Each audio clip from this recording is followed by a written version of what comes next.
Well, we talked earlier, we heard Derek say it was quiet in this stadium for a long period of time. That's because the hometown team watched as their teammate Mark Santoro lay on the ground. He was hit in the head and neck area. I spoke with their head athletic trainer, Danny Cobble, and he said, of course, with any injury like that, they're not going to take that lightly. They did a series of moves with him to make sure he still had his strength. The good news is he did. The bad news is, though, they wheeled him off the field. He's back now getting x-rays.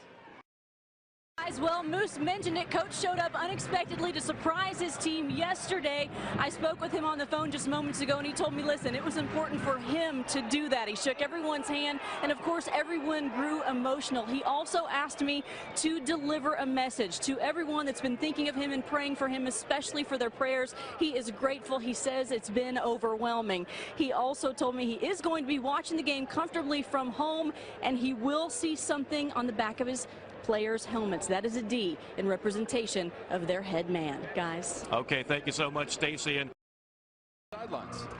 Well, I spoke with both coaches there at halftime. Kevin Wilson said a lot what Coach DiNardo was just talking about. Too many penalties. It was really sloppy in that first half, and I asked him about Wright Baker, and he told me this is a good opportunity for this young quarterback to continue to grow. He said he's doing well, but he did get bluffed there on the last play. On the other side of things, Buddy Pugh told me they have got to find ways to make big plays. They're just not doing that. They're also having a hard time moving Indiana. Here's the other thing. You can make this certain for sure in the second half. Both teams looking to avoid as many penalties.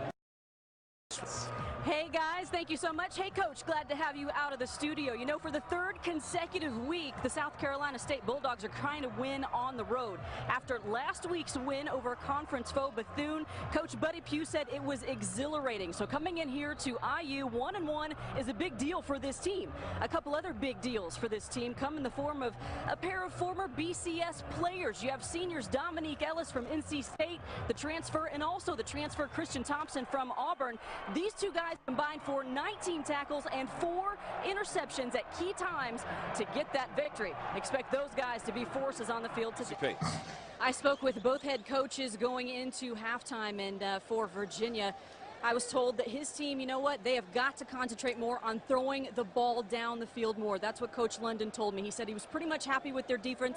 They did get a touchdown, but he wants the ball to go down the field even more. On the other side of things, Kevin Wilson told me that he is happy with his team's energy. He walked out with his team, made sure he was heard by them as well. He said right now it's about keeping their defense tight and putting more points on the board in the second half. Stacy Paetz, great hustle on the sidelines to talk to both coaches. And remember the last time y'all met in this building, it came down to a similar situation. Even Danny's shot was the same shot. Same shot. He caught the ball up top, went right, which we tried to not let him do, but great players get to where they got to go. I thought Melo's length was a problem. You know, he got a hand on the ball. Looking at your team, quite different also from the last meeting. Defensively, you guys seem to have really turned a page. Playing harder, we're competing on every play defensively. Not perfect every time, but as long as the effort's there, we're going to give ourselves a chance. In what ways do things change with Amari unavailable? In what? In what ways have things changed with Amari unavailable with his injury? Well, you know, just giving other guys, Roney, Turioff, Shawnee, and Billy Walker, Jared, guys to play extended minutes and get comfortable out there playing extended minutes, and because you never know, we're going to need those guys in the playoffs. Talk about that too, because obviously D'Antoni does not like a long rotation. He likes to keep it tight, 7 to 8 guys. We saw a deeper rotation tonight, trying to find a combination that's comfortable. What are you seeing? Yeah, I mean, he's just, you know, really, guys, we're all really auditioning for minutes in the playoffs and for rotation time and stuff like that. So these games mean a lot to us, no matter what the position the outcome may be, in terms of how we're playing and who we're going to play. These games mean a lot. Like the Pacers, the Knicks also breaking that drought of no postseason. Thanks, Chauncey. Thank you. Good luck to you guys. Thanks. Right back at you. Okay, thank you. Chris? All right. Jerry Kill with Stacy Paetz. Well, Coach Jerry Kill is very familiar with an offense run by Bill Cubitt. You know that they're going to be aggressive and spread your perimeter, but what challenges do they present defensively? Well, I think defensively it's all new to us because they're playing a 3-4 defense, and that's something they haven't done in the past. So, and we haven't seen, you know, all spring or through camp and the first 2 games. So we got a huge challenge of assignment football and understanding what they're trying to do to us. When you take inventory of a season ago, what are the greatest differences in growth you've seen in this year's squad?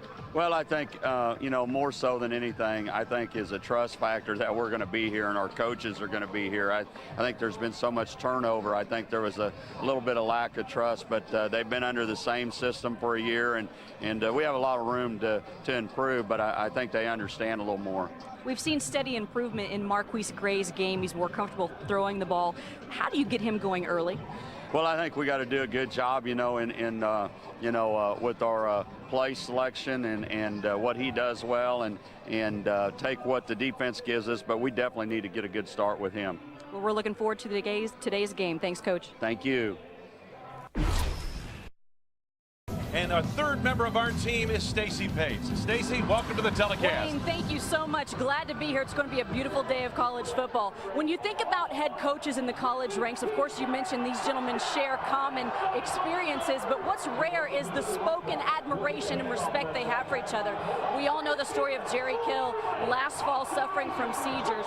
Bill Cubitt made one phone call to Jerry's secretary here at the football office, and he said, please tell Jerry Bill Cubitt loves him. It's that admiration that makes these two gentlemen very special. Bill even went on to say if his own son didn't coach alongside him, he'd want him to be with Jerry Kill.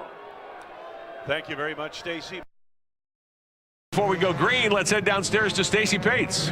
John Dean had actually set the pole by lap 4 in qualifying, but what happened? Because today he's starting row 2 in 3rd place. He told me the chicane got freer and the track opened up a little bit. Well, I also asked him, how do you discard that mental weight of knowing you should have had the pole and the additional points? He said, it's a race. I've already forgotten by the time I step in the car, and all I'm thinking about is winning.